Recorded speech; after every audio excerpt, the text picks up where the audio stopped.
sampaikan sama Mbak Nur Alia bahwasannya tujuan kami di sini itu untuk mengisi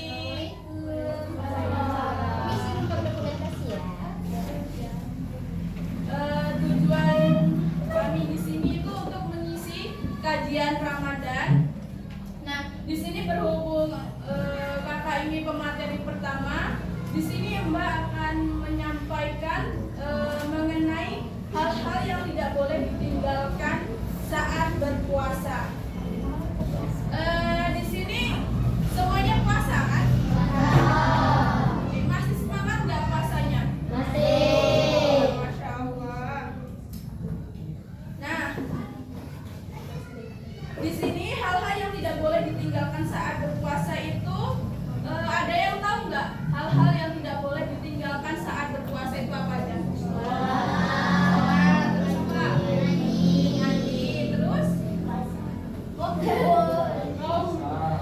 Oke, benar semua.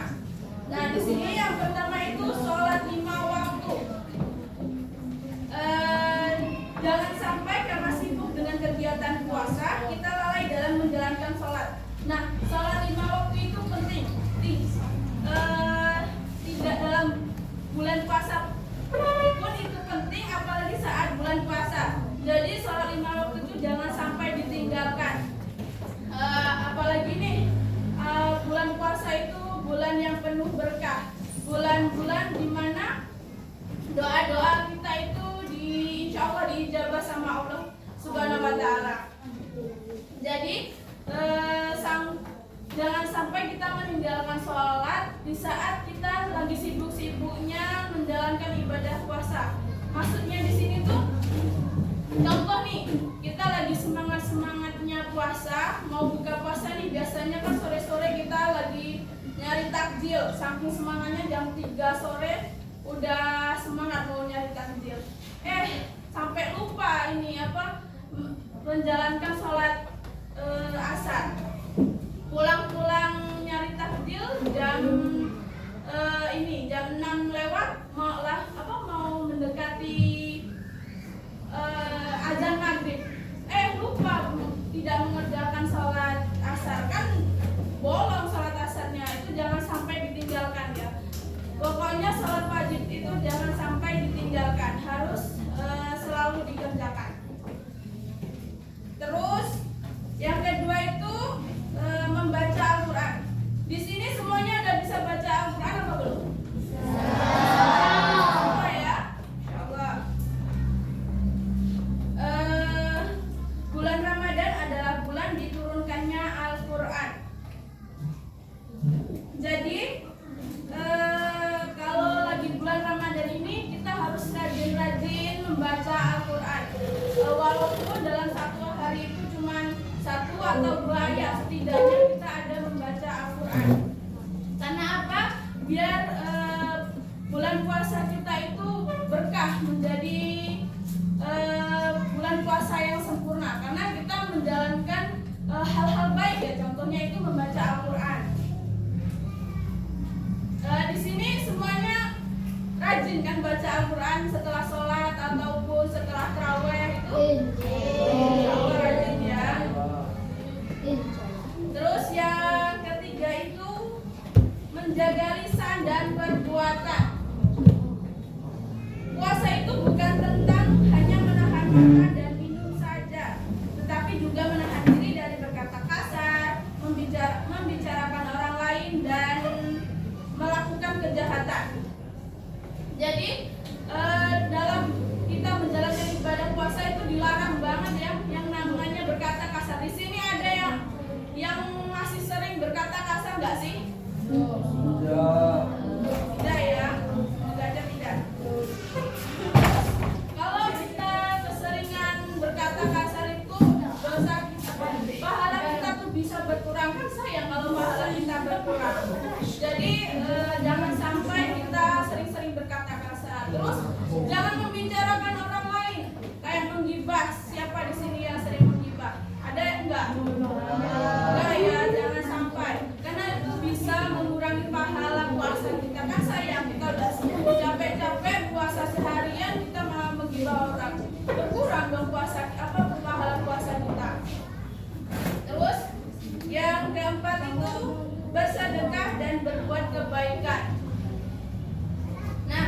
di bulan puasa ini kalau kita ada rezeki lebih atau kita lagi bisa menolong orang, kita setidaknya bisa ya menolong orang. Seumpama nih teman kita atau tetangga kita tuh ternyata tidak bisa membeli sesuatu makanan yang seperti yang kita beli. Kita kalau ada rezeki lebih, kita bisa berbagi takjil kita, seperti kita membuat es buah, terus tetangga kita ternyata nggak buat, kita boleh nih berbagi es buah, walaupun hanya 1 cup es buah itu bisa menambah pahala kita, menambah pahala puasa kita. Terus berbuat kebaikan. Nah, berbuat kebaikan ini seperti seumpama nih teman kita tuh ada yang nggak membawa pena. Nah, kita bisa seumpama kita ada 2 pena, kita bisa meminjamkan 1 pena kita untuk teman kita. Walaupun cuma meminjamkan pena, insya Allah pena itu bisa menjadi pahala untuk kita, karena kita sudah meminjamkan, sudah membantu teman kita yang nggak ada pena tadi. Nah, di sini yang terakhir itu memperbanyak doa dan zikir. Bulan Ramadan adalah bulan atau waktu yang mustajab untuk berdoa. Jadi bulan puasa itu bulan yang mustajab untuk kita berdoa. Allah Subhanahu wa Ta'ala itu insya Allah akan mengabulkan setiap doa-doa yang dipanjatkan oleh umatnya di saat bulan puasa. Jadi selama bulan puasa itu perbanyaklah berdoa, karena insya Allah Allah itu akan mengabulkan doa-doa kita di saat bulan puasa. Seperti contoh nih, kita habis sholat sholat wajib lah. Jangan terburu-buru mau menyelesaikan sholat kita. Setelah sholat itu kita sempatkan untuk berdoa, untuk kebaikan kita, untuk kebaikan keluarga kita. Insya Allah Allah akan mengabulkan setiap doa-doa yang kita panjatkan di bulan Ramadan ini. Nah, dari yang sudah Mbak jelaskan tadi, ada yang masih ingat nggak sih apa saja tadi 5 hal-hal yang tidak boleh ditinggalkan saat berpuasa? Sholat 5 waktu. Sholat 5 waktu.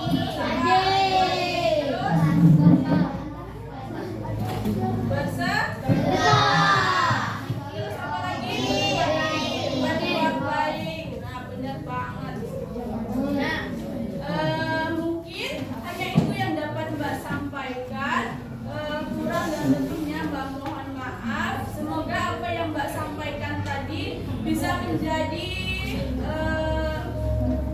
belajar untuk cara belajar kalian ke depannya, yang belum tahu bisa dipraktekkan di hari-hari yang akan datang. Dan mungkin hanya itu yang dapat disampaikan.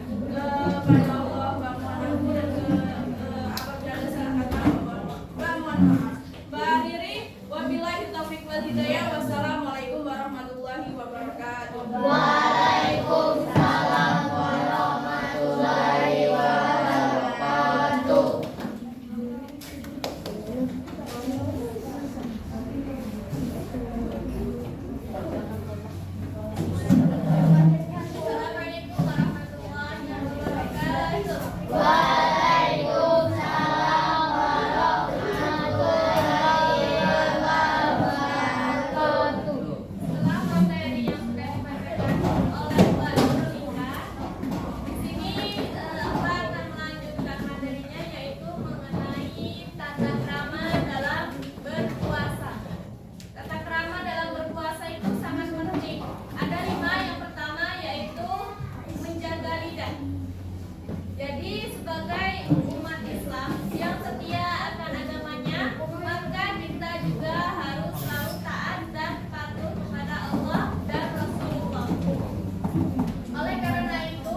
kita miliki dapat mencelakakan atau merugikan orang lain. Yang terakhir yaitu makan dan minum secukupnya. Mungkin kita kan berpuasa ini nafsunya besar. Mau ini, mau itu, mau segalanya itu harus dituruti.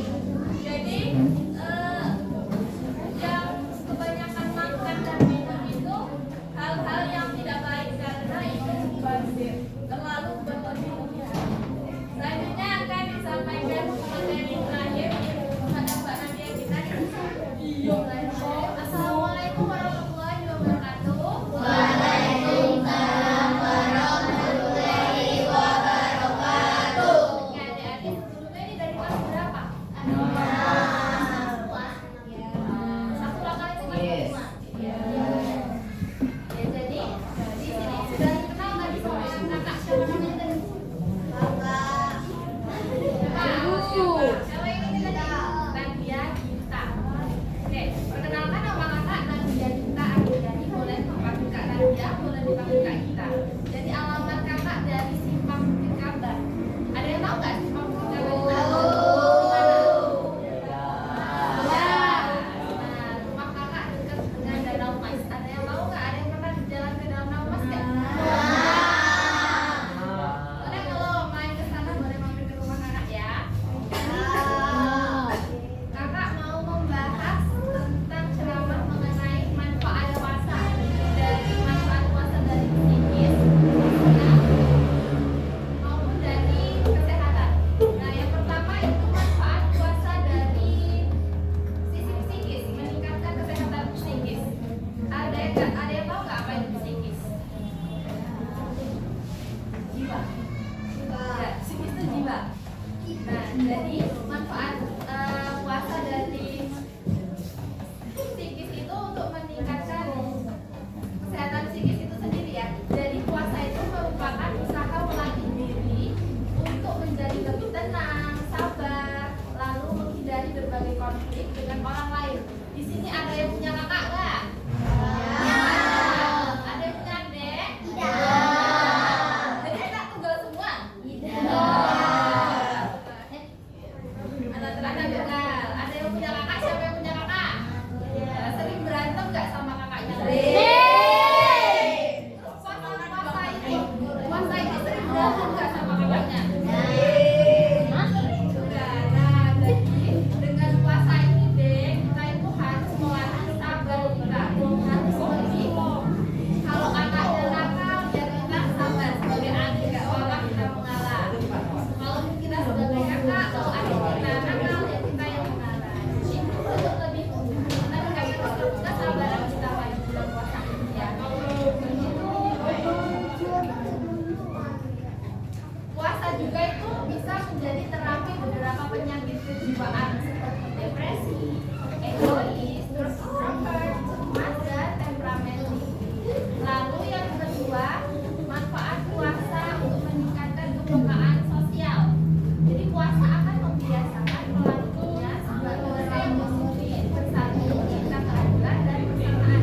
Juga melahirkan perasaan kasih sayang dalam diri orang lingkungan dan mendorong mereka berbuat kebajikan. Jadi siapa di sini kalau puasa sering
makanya banyak kalau sahur.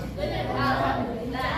Nah, terus yang kedua itu untuk memperbaiki kualitas pembuluh darah. Manfaat yang kedua itu untuk memperbaiki kualitas pembuluh darah. Nah, terus manfaat puasa yang ketiga bagi kesehatan itu membantu proses penyembuhan penyakit sistem pencernaan. Di sini ada yang sudah sakit mah? Nggak ada. Asam lambung? Alhamdulillah belum ada ya.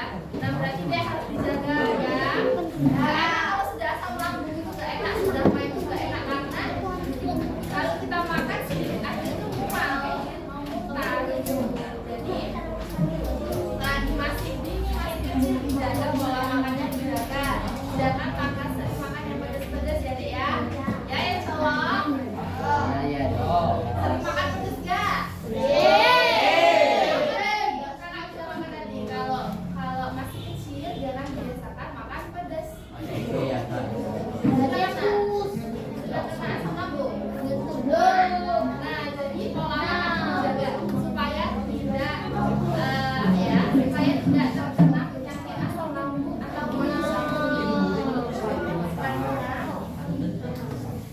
Oke, selanjutnya yang manfaat yang keempat itu mengobati penyakit sistem pernapasan. Ada asma nggak di sini? Ada asma nggak? Ada, apa ininya? Ada nggak yang asma? Ada ya. Sehat semua berarti ya? Puasanya full nggak?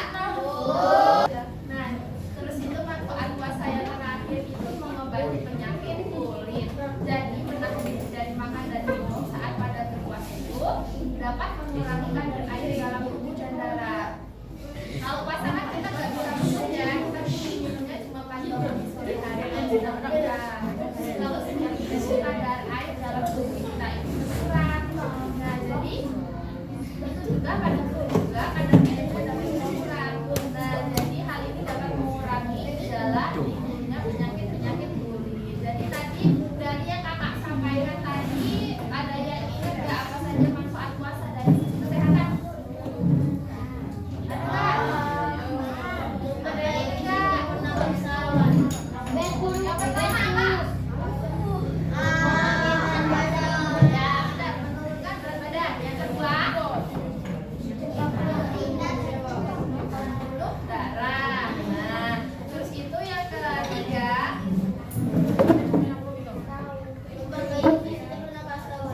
ya, untuk pencernaan, mencegah dari hal-hal yang tidak diinginkan dari pencernaan. Terus yang keempat, mengobati sistem pernapasan. Yang kelima, mengobati penyakit kulit. Dan semua sekian yang dapat kakak sampaikan pada kesempatan kali ini. Kakak mohon maaf apabila terdapat banyak kekurangan, salah tutur kata. Kakak mohon maaf pada Allah Maha. Kakak mohon ampun. Kakak asyik. Wassalamualaikum warahmatullahi wabarakatuh.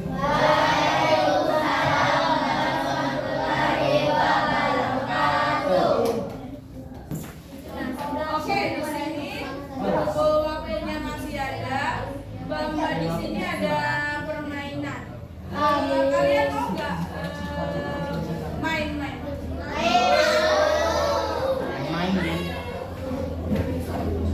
Untuk ada yang di depan boleh gabung ke sini dulu. Yang di ini. Sampai nggak semua kan? Satu aja diletakin di perpecahan meja.